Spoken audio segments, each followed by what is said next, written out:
ਮੇਰੇ ਡੈਡੀ ਕਮਰੇ ਵਿੱਚ ਆਏ ਨਾਲ ਉਹਨਾਂ ਦੇ ਗਨਮੈਨ ਕਾਫੀ 6-7 ਜਣੇ ਨਾਲ ਸਿੰਘ ਸੀ, ਸਾਰੇ ਹਥਿਆਰਾਂ ਨਾਲ ਲੈਸ। ਮੈਂ ਉਹਨਾਂ ਦੇ ਚੋਲੇ ਦੀ ਕੰਨੀ ਫੜ ਲਈ, ਮੈਂ ਕਿਹਾ ਮੈਂ ਨਹੀਂ ਜਾਣਾ ਕਿਤੇ ਵੀ। ਮੇਰੀ ਬਾਹ ਚੋਲਾ ਛਡਾ ਕੇ ਮੈਨੂੰ ਹਲੇ ਵੀ ਯਾਦ ਆ ਉਹ ਸੀਨ ਕਿ ਚੌਂਕੜਾ ਮਾਰ ਕੇ ਬੈੱਡ ਤੇ ਬੈਠੇ ਸੀ। ਮੇਰੀ ਬਾਹ ਫੜ ਕੇ ਤੇ ਮੇਰੀ ਦਾਦੀ ਜੀ ਨੂੰ ਫੜਾਤੀ, ਕਹਿੰਦੇ ਤੁਸੀਂ ਨਿਕਲ ਜਾਓ।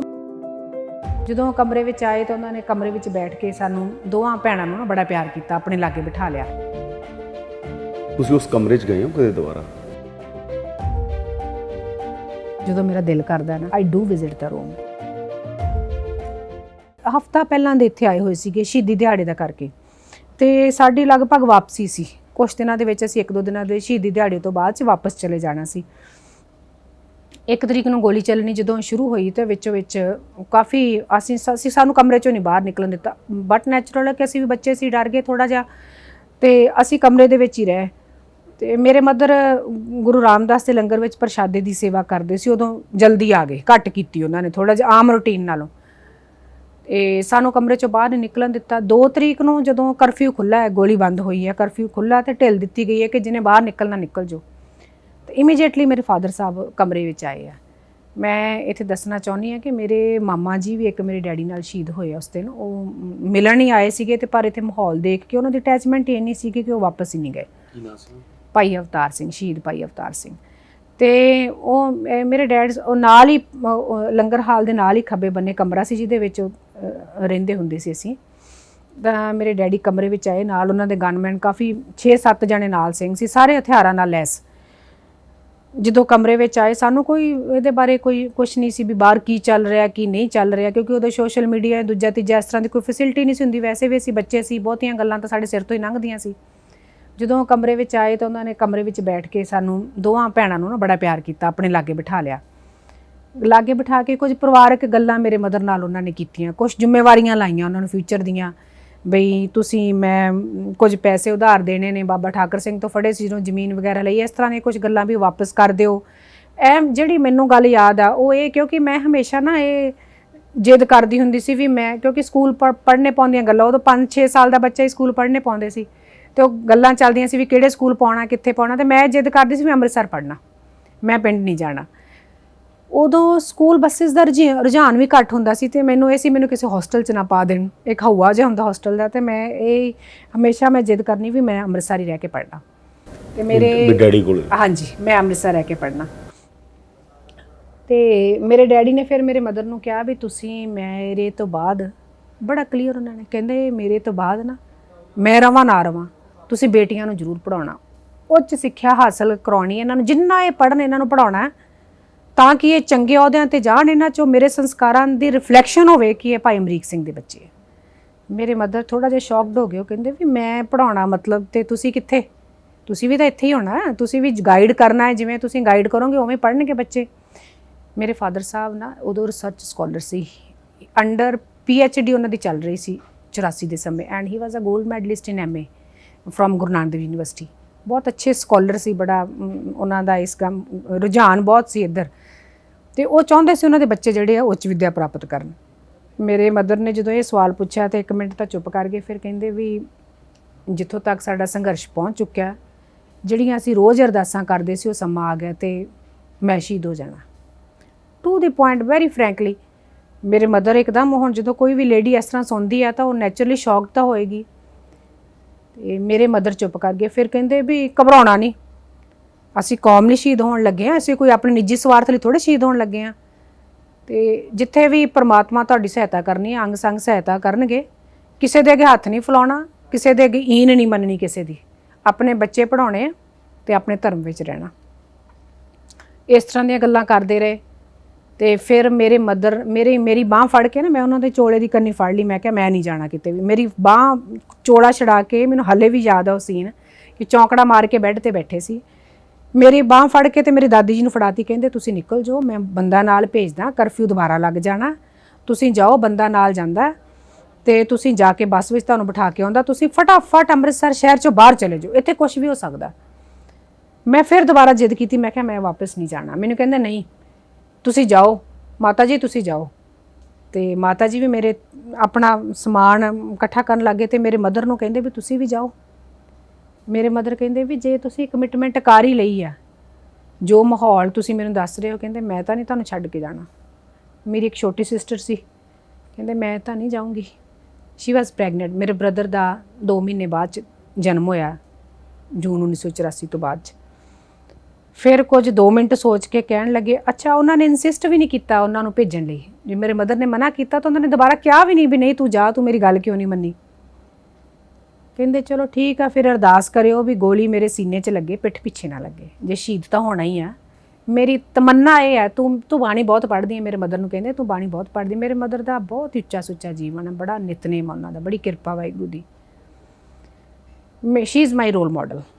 ਇੱਥੇ ਤੱਕ ਪਹੁੰਚਾਉਣ ਵਾਲੇ ਉਹ ਹੀ ਨੇ, ਕਿਉਂਕਿ ਫਾਦਰ ਨੂੰ ਤਾਂ 6 ਸਾਲ ਹੀ ਗਾਈਡਲਾਈਨਸ ਉਹਨਾਂ ਤੋਂ ਲਈਆਂ। ਸਾਰੀ ਜ਼ਿੰਦਗੀ 'ਚ ਇੱਥੋਂ ਤੱਕ ਪਹੁੰਚਣ 'ਤੇ ਜੋ ਮੇਰੀ ਮਦਰ ਦਾ ਰੋਲ ਹੈ ਨਾ, ਮੈਂ ਉਹ ਐਕਸਪਲੇਨ ਕੀਤੇ ਤੋਂ ਬਿਨਾਂ ਨਹੀਂ ਰਹਿ ਸਕਦੀ।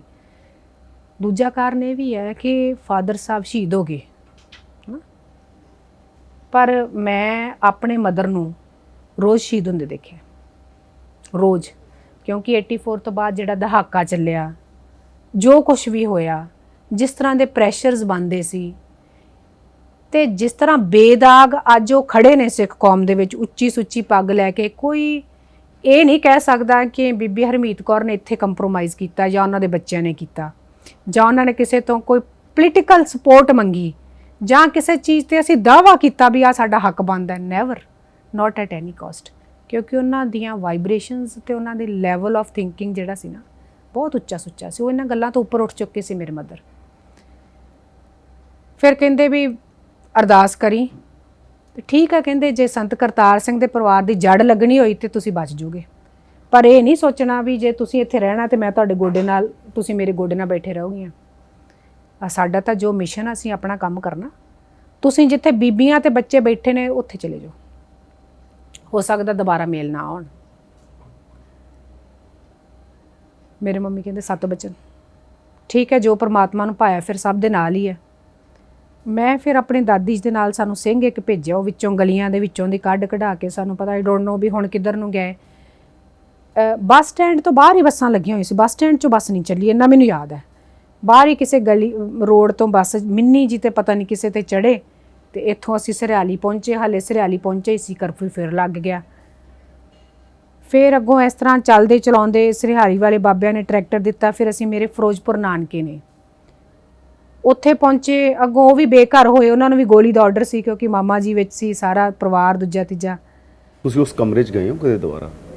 ਡੈਫੀਨੇਟਲੀ, ਮੈਂ ਜਦੋਂ ਮੇਰਾ ਦਿਲ ਕਰਦਾ ਨਾ, I do visit the room. ਇਹ ਕਿੱਦਾਂ ਹੋ ਸਕਦਾ ਕਿ ਜਿੱਥੇ ਅਸੀਂ ਰਹਿੰਦੇ ਰਹੇ ਹੋਈਏ, ਜਿੱਥੇ ਅਸੀਂ ਆਪਣੇ ਫਾਦਰ ਦੇ ਨਾਲ ਉਹਨਾਂ ਦੀ ਗੋਦੀ ਦਾ ਆਨੰਦ ਮਾਣਿਆ ਹੋਵੇ। ਮੈਂ ਤੁਹਾਨੂੰ ਇੱਕ ਹੋਰ ਇੱਕ ਛੋਟਾ ਜਿਹਾ ਦੱਸ। ਕਿੰਨੀ ਵਾਰ, ਜਿਵੇਂ ਮੈਂ ਕਹਾਂ ਕਿ ਕਿਵੇਂ ਤੁਸੀਂ ਕਦੋਂ ਗਏ ਹੋ ਉੱਥੇ ਉਸ ਕਮਰੇ ਜਿੱਥੇ ਤੁਹਾਡੇ ਫਾਦਰ ਨੂੰ ਆਖਰੀ ਵਾਰ ਮਿਲੇ? ਮੈਂ ਕਿਉਂਕਿ ਸ਼੍ਰੋਮਣੀ ਗੁਰਦੁਆਰਾ ਪ੍ਰਬੰਧਕ ਕਮੇਟੀ ਦੀ EMPLOYEE ਹਾਂ, ਤੇ ਮੈਂ I used to come twice or thrice week in the head office most of the times. ਤੇ ਡਿਊਟੀ ਦੌਰਾਨ ਤਾਂ ਨਹੀਂ, ਪਰ ਮੈਂ ਸ਼ਾਮ ਨੂੰ ਜਦੋਂ ਦਰਬਾਰ ਸਾਹਿਬ ਮੱਥਾ ਟੇਕਣ ਜਾਂਦੀ ਹਾਂ ਤਾਂ ਮੈਂ ਉਸ ਕਮਰੇ ਦੇ ਅੱਗੇ ਝੁੱਕ ਕੇ ਸਿਜਦਾ ਜ਼ਰੂਰ ਕਰਕੇ ਆਉਂਦੀ। ਇਹ ਤਾਂ ਮੇਰੇ ਇਮੋਸ਼ਨਸ ਹੀ ਆ, ਦੈਟ ਆਈ ਕਾਂਟ, ਬਈ ਮੈਂ ਉਹਨਾਂ ਨੂੰ ਵਰਡਸ ਦਾ ਰੂਪ ਨਹੀਂ ਦੇ ਸਕਦੀ ਕਿ ਉੱਥੇ ਜਾ ਕੇ ਕਿਸ ਤਰ੍ਹਾਂ ਦਾ ਮਹਿਸੂਸ ਹੁੰਦਾ। ਪਰ ਮੈਨੂੰ ਇਹ ਫੀਲ ਹੁੰਦਾ ਕਿ ਉਹ ਹਮੇਸ਼ਾ ਮੇਰੇ ਨਾਲ ਨੇ, ਇੱਥੇ ਹੀ ਨੇ। ਮੇਰਾ ਖਿਆਲ ਆ ਵੀ ਆਈ ਐਮ ਦੀ ਲੱਕੀਐਸਟ ਡਾਟਰ ਜਿਨ੍ਹਾਂ ਨੂੰ ਇਸ ਤਰ੍ਹਾਂ ਦਾ ਬਾਪ ਮਿਲਿਆ। ਤੇ ਮੈਨੂੰ ਮਾਣ ਹੈ ਆਪਣੇ ਪਿਓ ਦਾਦੇ 'ਤੇ, ਮੈਨੂੰ ਬਹੁਤ ਮਾਣ ਹੈ। ਮੈਂ ਪਰਮਾਤਮਾ ਦੀ ਸ਼ੁਕਰਗੁਜ਼ਾਰ ਹਾਂ ਕਿ ਮੈਨੂੰ ਉਹਨਾਂ ਨੇ ਇਸ ਘਰ 'ਚ ਜਨਮ ਦਿੱਤਾ। ਔਰ ਮੈਂ ਦੁਆ ਕਰਦੀ ਹਾਂ, ਮੈਂ ਅਰਦਾਸ ਕਰਦੀ ਹਾਂ ਕਿ ਸੱਚੇ ਪਾਤਸ਼ਾਹ ਮੈਨੂੰ ਅੱਗੇ ਤੋਂ ਵੀ ਇਹਨਾਂ ਦੇ ਘਰ ਹੀ ਜਨਮ ਦੇਣ। ਪਤਾ ਨਹੀਂ ਮੇਰੀ ਕਾਬਲੀਅਤ ਗਾਂ ਹੈਗੀ ਹੈ ਕਿ ਨਹੀਂ ਹੈਗੀ, ਪਰ ਮੇਰੀ ਅਰਦਾਸ ਇਹੀ ਹੈ ਕਿ ਮੈਂ ਇਹਨਾਂ ਦੀ ਬੇਟੀ ਬਣਾ। ਬਾਅਦ 'ਚੋਂ ਕਮਰਾ ਹੁਣ ਕਿਤੇ, ਮਤਲਬ ਕਿਸੇ ਉਹ ਤਾਂ ਦੇਖੋ ਕੈਂਪਸ ਦਾ ਹਿੱਸਾ ਹੈ, ਸ਼੍ਰੋਮਣੀ ਗੁਰਦੁਆਰਾ ਪ੍ਰਬੰਧਕ ਕਮੇਟੀ ਦੀ ਮਲਕੀਅਤ ਹੈ, ਕੈਂਪਸ ਦਾ ਹਿੱਸਾ ਹੈ। ਜਦੋਂ ਉੱਥੇ ਹੁੰਦਾ, ਮਤਲਬ ਤੁਸੀਂ ਜਾ ਕੇ ਦੱਸ ਦਿਓਗੇ? ਨਹੀਂ, ਜਿਵੇਂ I didn't utter even any single word to anybody। ਮੈਂ ਸਿਰਫ ਆਪਾਂ ਉਹਨੂੰ ਦਰਸ਼ਨ ਕਰਨ ਜਾਂਦੀ ਹਾਂ ਉਸ ਕਮਰੇ ਦੇ। ਸਾਡੇ ਲਈ ਤਾਂ ਉਹ ਇੱਕ ਬੜੀ, ਤੁਹਾਨੂੰ ਸਾਰੀ ਉਹ ਦਿਨ ਉਹ ਯਾਦ ਰੀਕਾਲ ਹੁੰਦੀ, ਉਦੋਂ ਲਾਸਟ ਦਿਨ ਗਏ ਸੀ ਤੁਸੀਂ ਉੱਥੇ? ਬਿਲਕੁਲ ਜੀ, ਸਾਰਾ ਕੁਝ ਯਾਦ। ਉਹ ਤਾਂ ਕਦੇ ਭੁੱਲ ਵੀ ਨਹੀਂ ਸਕਦਾ, ਕਿਉਂਕਿ ਇਸ ਤਰ੍ਹਾਂ ਜਿਵੇਂ ਹੁਣ ਤੁਸੀਂ ਕਹਿੰਦੇ ਹੋ ਜੂਨ 1984, ਤਾਂ ਸਾਡੇ ਲਈ ਤਾਂ ਜਦੋਂ ਵੀ ਫਾਦਰ ਸਾਹਿਬ ਨੂੰ ਅਸੀਂ ਦੇਖਦੇ ਹਾਂ, ਸਾਡੇ ਲਈ ਤਾਂ ਹਰ ਮਹੀਨਾ 84 ਆ, ਹਰ ਦਿਨ 6 ਜੂਨ ਆ। ਮੈਂ ਤਾਂ ਇਹ ਬੇਨਤੀਆਂ ਕਰਦੀ ਹੁੰਦੀ ਸਾਰੀ ਸਿੱਖ ਕੌਮ ਨੂੰ ਕਿ ਤੁਸੀਂ ਉਸ ਦਿਨ ਹੱਲਾ ਗੁੱਲਾ, ਠੀਕ ਆ, ਕੌਮ 'ਚ ਰੋਹ ਹੋਣਾ ਵੀ ਚਾਹੀਦਾ ਥੋੜ੍ਹਾ ਬਹੁਤਾ, ਬਿਲਕੁਲ ਸ਼ਾਂਤੀ ਤਾਂ ਨਹੀਂ, ਸਾਨੂੰ ਰੋਜ਼ ਯਾਦ ਵੀ ਕਰਨਾ ਚਾਹੀਦਾ, ਪਰ ਜਦੋਂ ਉਹ ਸਮਾਂ ਹੁੰਦਾ ਹੈ ਨਾ, ਭੋਗ ਪੈ ਰਹੇ ਹੁੰਦੇ ਸ਼ਹੀਦਾਂ ਦੇ, ਉਦੋਂ ਅਸੀਂ ਇਕਜੁੱਟ ਇੱਕ ਮਨ ਹੋ ਕੇ ਅਸੀਂ ਉੱਥੇ ਸਾਨੂੰ ਬੈਠਣ ਦਾ ਮਤਲਬ ਬੈਠਿਆ ਕਰੀਏ ਅਕਾਲ ਤਖਤ ਸਾਹਿਬ ਤੇ। ਉਦੋਂ ਉਹ ਰੀਕਾਲ ਹੁੰਦੀਆਂ ਨੇ ਸਾਰੀਆਂ ਯਾਦਾਂ, ਤੇ ਸਾਨੂੰ ਪਤਾ ਹੈ ਉਦੋਂ ਸਾਡੇ ਤੇ ਕੀ ਬੀਤ ਰਹੀ ਹੁੰਦੀ ਹੈ।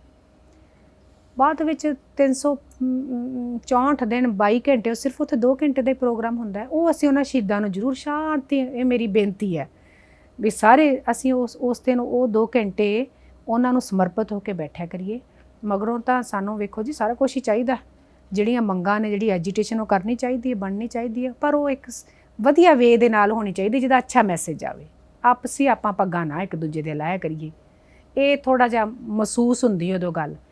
ਬਾਕੀ ਸਿੱਖ ਕੌਮ ਸਾਡੀ ਜਿਹੜੀ ਆ ਉਹਦੇ ਵਿੱਚ ਜਜ਼ਬਾਤਾਂ ਦੀ ਘਾਟ ਨਹੀਂ, ਕਿਸੇ ਚੀਜ਼ ਦੀ ਵੀ ਕੋਈ ਘਾਟ ਨਹੀਂ, ਪਰ ਹੁਣ ਸਾਡੀ ਲੀਡਰਸ਼ਿਪ ਨੂੰ ਚਾਹੀਦਾ ਕਿ ਇਹ ਸਾਨੂੰ ਹੋਰ ਸਾਡਾ ਨੁਕਸਾਨ ਕਰਨ ਤੋਂ ਸਾਨੂੰ ਬਚਾ ਲੈਣ, ਅਸੀਂ ਬਚ ਜਾਈਏ, ਸਿਰ ਜੋੜ ਕੇ ਬੈਠੀਏ ਤੇ ਸੈਲਫ ਡਾਇਗਨੋਜ਼ ਕਰੀਏ